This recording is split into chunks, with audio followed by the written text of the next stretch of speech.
E aí hoje teve o caso do Dallagnol. Então o Dallagnol foi considerado pelo TSE, que à época ele era inelegível, então ele foi cassado. Não é mais deputado por causa dessa decisão. Aí ele me ligou, falou, pô, o que aconteceu, né? Me explica aí o que aconteceu. Qual foi? Então, Tu conhece o caso? Hã? Tu conhece o caso? Claro. Tá. Bom, Dallagnol era promotor da Lava Jato, procurador e tal. E ele, então, por causa da sua posição ali no Ministério Público, o Ministério Público tem um setor de análise de comportamento, né? Disciplinar, a gente chama.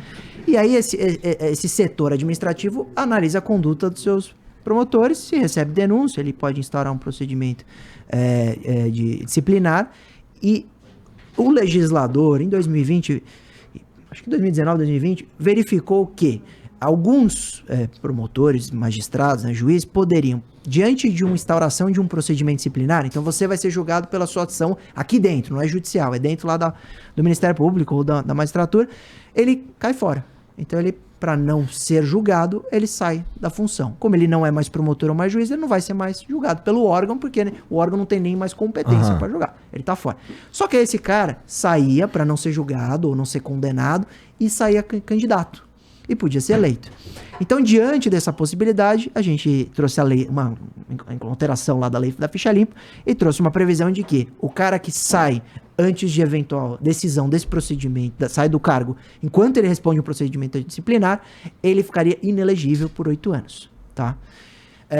O Dallagnol, ele, quando sai do cargo, não tinha nenhum procedimento disciplinar. Zero.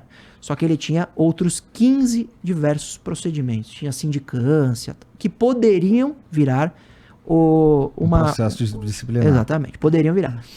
Bom, isso foi debatido lá no Tribunal Regional do Paraná, né? Ele foi aprovado, Regional Eleitoral. Ele foi aprovado, você foi candidato, foi eleito.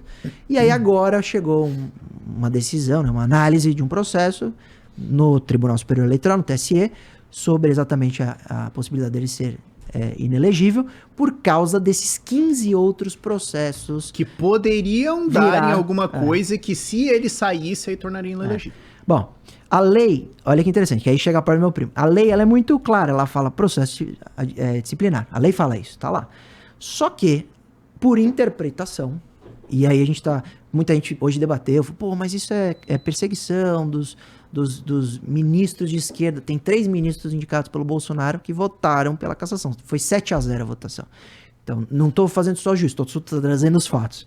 E aí, qual foi a interpretação de todos esses ministros? De que esses 15 processos tinham possibilidade de se tornar um processo disciplinar e que ele teria saído do cargo antes desse processo se tornar disciplinar para poder sair candidato e foi eleito. E diante, então, disso, que seria uma manobra, disse os ministros, para ele não ser eventualmente condenado ou afastado, né, nesses processos administrativos, que ele foi propositalmente pediu a exoneração e foi candidato. Dá para considerar isso ilegal? Aí vamos para a parte que eu queria chegar. Olha como direito é subjetivo. Aí meu primo falou, e aí, o que você acha? Eu falei, é muito subjetivo. A lei, se você pegar a letra fria da lei, fala procedimento disciplinar. Não tinha. Tinham possíveis procedimentos disciplinares. Aí você começa a analisar. Eu fui ler as decisões dos ministros, e aí você começa a ver como que tem interpretação, né? O direito é flexível, é elástico. E aí fala, não, possibilidade, que de fato ficou inegável o uso do termo dos ministros, que é inegável que ele saiu para não ter um problema disciplinar e para não se tornar inelegível. Então, se a decisão dos ministros foi que, de fato, ele fez uma manobra que não seria ilícita, mas que gera a inelegibilidade. E por isso ele foi cassado. Mas, se você me perguntar, eu posso te responder o que está na lei e posso te responder o que os ministros interpretaram e julgaram. Agora, o que é o certo? É muito difícil de responder. Pra mim, na verdade, é muito simples. É o que está na lei. É o que está na lei. Eu concordo com você. Eu defenderia a aplicação da lei, até porque, aí acho que o Rafael vai concordar, você pode pensar que esse tipo de precedente que aconteceu hoje pode ser uma estratégia muito interessante da oposição para nunca mais deixar ministro e juiz e promotor se elegerem. Por quê? Imagina que tem um cara que tá ficando muito famoso e é juiz ou promotor. Você inventa que ele roubou o pau na casa do João, pronto. Basta a oposição Acabou. começar a dar mandar lá um monte de denúncia nos tribunais de análise de corregedoria e tal. E se mesmo que não tenha um procedimento disciplinar instalado, ele teria um monte de outros e aí ele poderia ser inelegível por causa disso. Então, poderia ser uma forma de você perseguir pessoas. Aham. E por que a lei fala procedimento disciplinar? Porque significa que a pessoa que instaura um procedimento disciplinar já olhou os elementos e entendeu que, de fato, ali tem alguma coisa que precisa ser analisada. Então, é perigoso, é preocupante. E foi 7-0.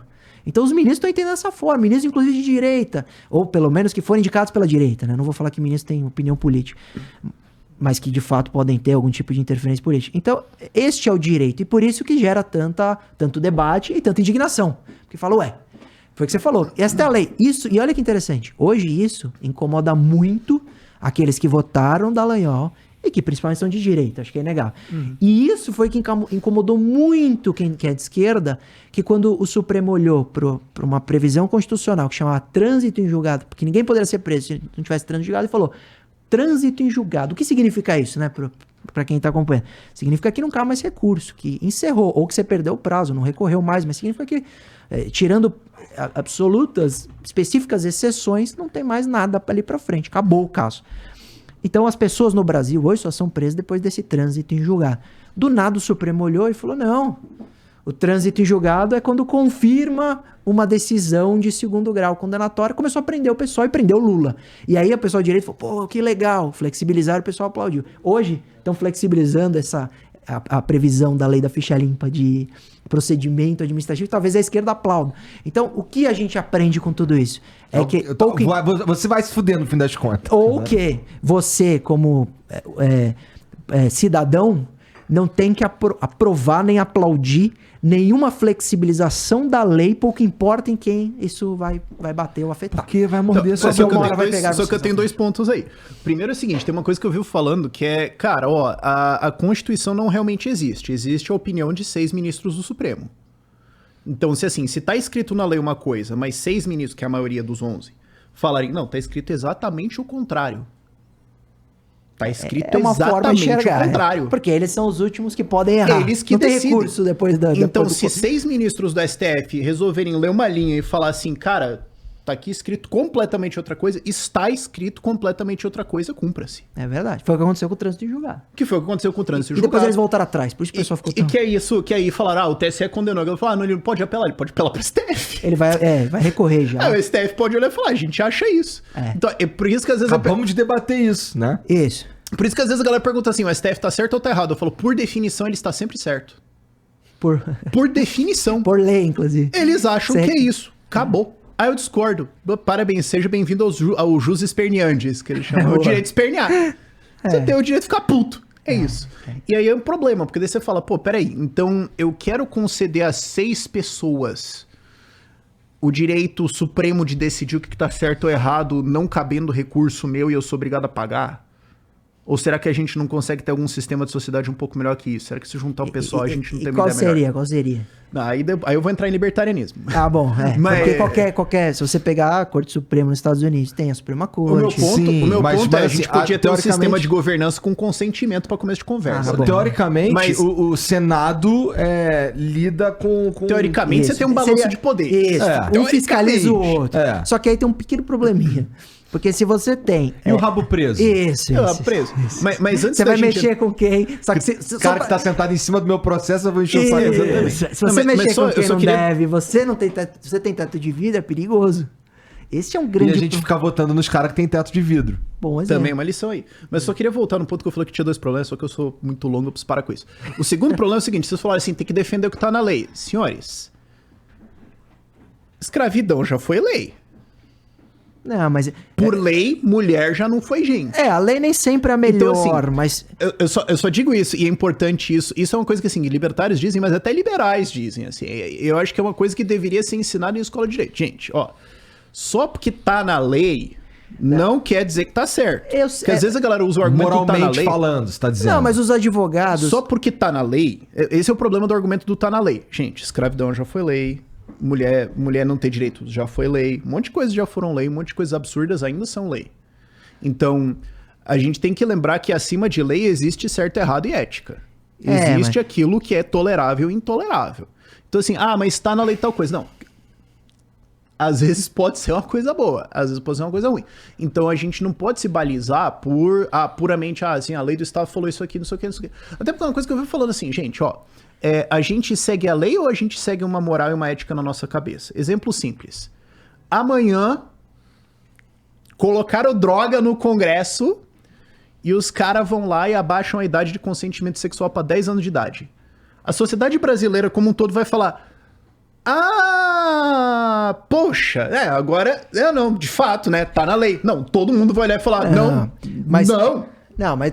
Porque a gente tem uma noção de ética que está acima. Tá deturpando o que eu falei. Não, eu não tô deturpando o que você falou. Não, porque quando eu digo está na lei... Eu só tô falando dos problemas do argumento de vamos defender a lei. Não, mas porque não foi às vezes a lei pode estar errada. Não, mas vamos lá. Os advogados são os primeiros a criticar os problemas legais. Se você vê a OAB se manifesta sempre. Não, sim. Está, eu só tô fazendo alerta pra quem tá vendo, porque eu acho que é um questionamento que, assim, eu acho que é um questionamento básico que liberais e libertários fazem, que eu acho que todas as pessoas deveriam ter. É verdade. Só porque tá na lei quer dizer que tá certo? Não, mas você... Só porque o juiz falou alguma coisa quer dizer que tá certo? Entendeu? Isso, pode... Isso é isso que eu tô dizendo. Está na lei, o que eu quero dizer é o seguinte... eu não posso... Eu, como um libertário, eu não posso ver alguém falando assim, pô, não, a gente tem que seguir a lei sem dar esse extra de... Gente, isso é uma submissão... Tá na lei, eu disse. Ok. Só que se está na lei não significa que isso é inquestionável, que isso não pode ser objeto de crítica, que não pode ser debatido, que não pode ser mudado. A gente vê que a lei... a gente começou falando sobre, por exemplo, se eu quiser debater sobre a legalização da maconha. E começamos falando que talvez nós devemos mudar aquela previsão do atentado ao Estado Democrático para ser uma previsão mais específica. Eu já critiquei aqui o artigo 19 do Marco Civil da Internet. Tá na lei? Tá. Eu sigo, tá na lei. Mas eu sou o primeiro há anos a falar que esse artigo é ruim, porque ele traz muita tranquilidade para a plataforma e elas esperam as decisões judiciais sobre conteúdo que é ilícito. Então, se está o que eu quero dizer quando está na lei, a gente precisa seguir, porque se você descumprir a lei, você vai sofrer as punições, a não ser que você seja totalmente rebelde. Agora, não significa que a gente não pode se mobilizar socialmente no próprio Congresso para mudar isso que é ruim, que é o que está ultrapassado, ou que na época era bom e hoje não serve mais. Mas presume-se que o que está posto tem que ser seguido, porque senão você vai ter um problema muito grave de pensar que você é totalmente alheio ao Estado e o Estado vai vir com força te provar que ele manda.